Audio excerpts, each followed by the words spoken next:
Hi everyone, something a little different today. I'm on a trip with some friends into outback Australia, and we're staying at a caravan park in Silverton, New South Wales.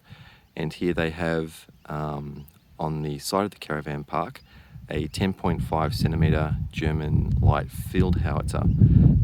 This was an artillery piece designed in the early part of last century and used in both World War I and World War II by the German Empire and by Nazi Germany. So it was designed by Rheinmetall over the period 1914 to 1916, and it was put into production in 1916.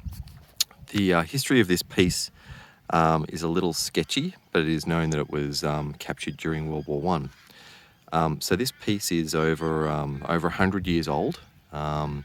Very few markings on it. We'll get up and take a look at some of those shortly. And obviously it's been outside here in fairly dry, low humidity environments for some time and is in remarkably good shape for having been stored outside.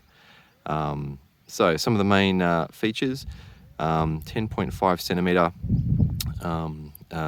gun, used two-part ammunition, maximum range about 9.2 kilometres, muzzle velocity about 400 metres per second. It used two-part ammunition and of course had an armour piercing and both a high explosive shell. Wooden wheels, which is interesting considering the weight. While this is called a light field howitzer, it's of course weighed many tons. I think in foreign configuration it weighed about 1.7 tons. So I'll go up and take a look at some of the features. Now there's a version of this or another trophy which I've seen at the Australian Armour and Artillery Museum in Cairns, which is to the north of here, a long way to the north of here, which they've been restoring. And so these areas here in the back, in the trailing arms, which are filled with concrete, are actually storage bins, but the hatches are missing. It's obviously been concreted in.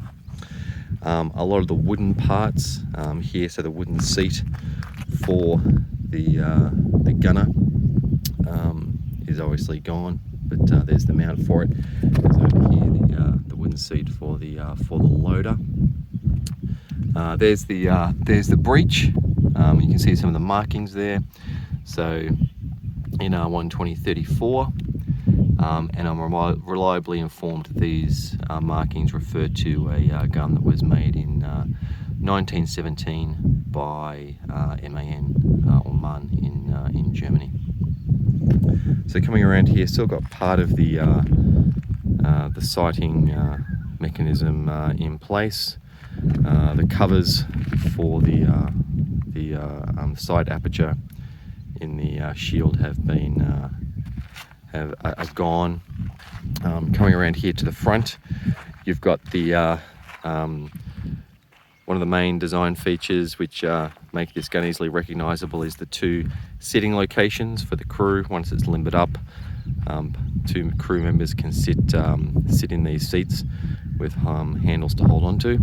This is the 10.5 centimetre gun, so it's a longer barrel version of the field howitzer it replaced, which was also 10.5 centimetres.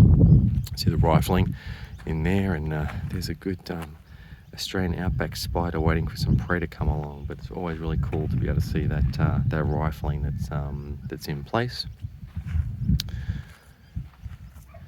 Yeah, I have to say, in remarkable condition for a gun that's just stored outside. Talks to the environment out here in the Australian desert. So you can see the wheels have been concreted in. Obviously everyone's concerned about anyone being able to move the gun around. I'll just come around here to the other side. Excuse my shadow, it's early morning here, and I'm trying to get this done before the flies and the heat pick up too much. So there we have it. German 10.5 centimetre light field howitzer, World War I vintage, also used in World War II. A number of guns that were captured during World War I were also taken over as both trophies and also as equipment to equip the Allied armies. For example, the Belgian army had a number of these, which were then captured by the Nazis later on in World War II and re-employed by the Nazis in their forces. So interesting weapon. One of the main guns used by the German army in World War I. And we'll talk to you soon with another artillery piece or armoured vehicle talk. Bye everyone.